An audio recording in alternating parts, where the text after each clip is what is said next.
అంటే చాలామంది రకరకాల వ్యక్తుల నుంచి వినబడుతున్న మాటల్లో బీఆర్ఎస్ స్థాపించారు.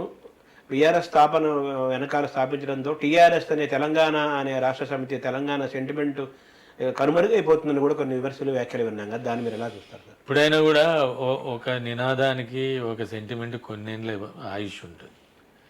మళ్ళీ నేను తెలంగాణ సెంటిమెంట్ పదే పదే తీసుకొస్తానంటే అది జరిగేది కాదు.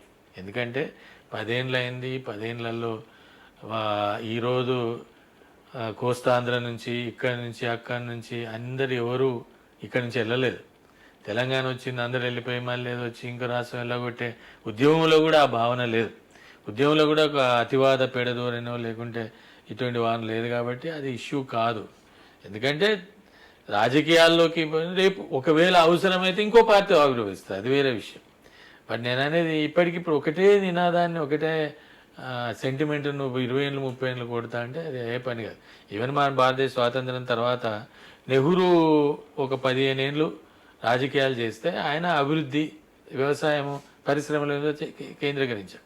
ఆ తర్వాత ఇందిరాగాంధీకి మార్చుకోవాల్సిన అవసరం వచ్చింది. ఆ తర్వాతనే మీకు సంక్షేమం అనే పదం వచ్చింది. ఆ తర్వాతనే ఎస్సీ ఎస్టీల వైపు ఆలోచించాల్సి వచ్చింది. ఆ తర్వాతనే మీకు బ్యాంకులు, పరిశ్రమల్ని ఇవన్నిటిని జాతీయం చేయాల్సిన పరిస్థితి వచ్చింది. అంటే ఒక దశ తర్వాత నువ్వు మార్చుకోకపోతే ఆ సెంటిమెంట్ కూడా మరి చనిపోతుంది, సెంటిమెంట్ ఉండదు. కాబట్టి అది సరైన విధానం కాదేమో నా అభిప్రాయం. అంటే మీ దృష్టిలో ఒక సీనియర్ జర్నలిస్టుగా, అలాగే తెలంగాణ ఉద్యమ నేతగా, కేసీఆర్తో ఎన్నో ఏళ్ళ నుంచి పరిచయం ఉన్న వ్యక్తిగా బీఆర్ఎస్కు ఉన్న బలాలు ఏమని అనుకుంటున్నారు సార్? అంటే ఒకటి, 2 పార్టీలు ప్రధాన జాతీయ పార్టీలు 2 కూడా ప్రజలకు వ్యతిరేకమైన విధానాలని అవలంబిస్తున్నాయి. అది మొదటి అడ్వాంటేజ్. రెండో అడ్వాంటేజ్ ఏంటి అంటే ఇప్పటికీ ఈ దేశంలో ఇంకొక ప్రాంతీయ పార్టీ ఎదిగే పరిస్థితి లేదు.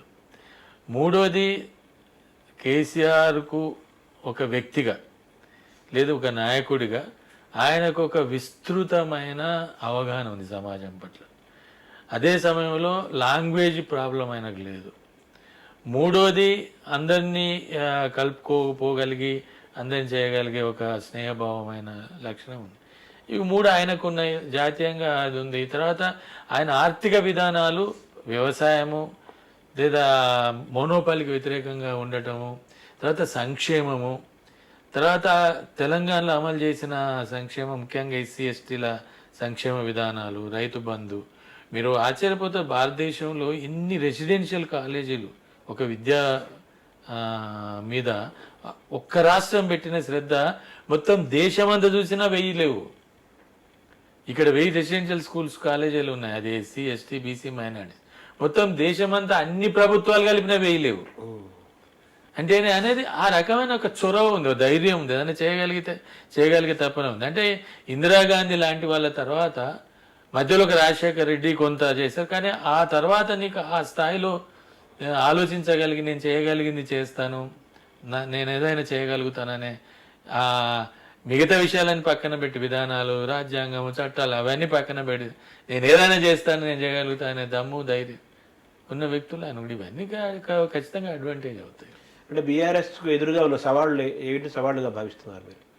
సవాళ్ళు ఏంది? అదే నేను సవాలు ఒకటే సవాలు. నువ్వు ఏ రాజకీయాలైనా నీ విధానాలు బాగానే ఉండొచ్చు, కానీ అంత ఈజీగా ఆల్ ఆఫ్ సడన్ ఇటు నుంచి అటు 360 degrees మారుతాయని నేను అనుకోవట్లేదు. ఖచ్చితంగా ఓపిక కావాలి. ఈ దేశంలో ఒక రాజకీయ పార్టీకి అనేక అడ్డంకులు ఉన్నాయి. ఏదైనా నేషనల్ పార్టీ కావాలన్నా భాష లేదు, ప్రాంతము లేకుంటే కులము లేదు, అంటే తర్వాత సౌత్ నార్త్ డివిజను, ఇవన్నీ ప్రాబ్లమ్స్. తర్వాత ఇవన్నీ ప్రాబ్లమ్స్ ఉన్న టైంలో ఎదగటము జరిగి, ఇప్పుడు ఉదాహరణ బీజేపీ ఉంది. బీజేపీ ఎక్కడుంది? బీజేపీ మధ్యప్రదేశ్, ఉత్తరప్రదేశ్, రాజస్థాన్, గుజరాత్, మహారాష్ట్ర.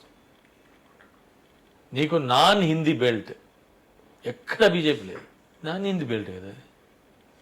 ఒడిశా, బెంగాల్, కేరళ, తమిళనాడు, కర్ణాటక, తెలుగు, తర్వాత అడిపోతే చండీగఢ్, పంజాబ్, కాశ్మీరు, నీకు చుట్టూ లేదు. నీకు హిందీ బెల్ట్లోనే ఉన్నది. అంటే నీకేంది?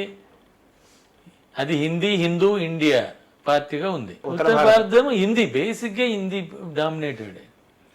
కాబట్టి అట్లా ఈ హిందీ లాంగ్వేజ్ కూడా ఇది వన్ ఆఫ్ ది ప్రాబ్లం. అది పోదు అంత ఈజీగా. ఇప్పుడు మోదీ గారు వచ్చి దెబ్బ మాట్లాడేసి పోతే ఎవరికి అర్థం కావాలా? నువ్వు గొప్ప స్పీకరే కావచ్చు, ఎక్కడ అర్థమవుతుంది? కాబట్టి అటువంటి అన్ని పార్టీలకు ఉంటుంది. కాబట్టి కాంగ్రెస్ అంతే, కాంగ్రెస్ 5-6 స్టేట్లకు పరిమితమైంది, బీజేపీ 5-6 స్టేట్లకు పరిమితమైంది. ఎవరు నేషనల్ పార్టీగా మునుపటిలాగా కాంగ్రెస్ పార్టీ 25 రాష్ట్రాల్లో ఏకబిగిన అన్ని రాష్ట్రాల్లో ఉన్న పార్టీ ఏది లేదు. కాంగ్రెస్ నీకు తమిళనాడు లేదు, ఆంధ్ర లేదు, తెలంగాణ సరే, కర్ణాటక సౌత్ ఇండియాలో ఉంది.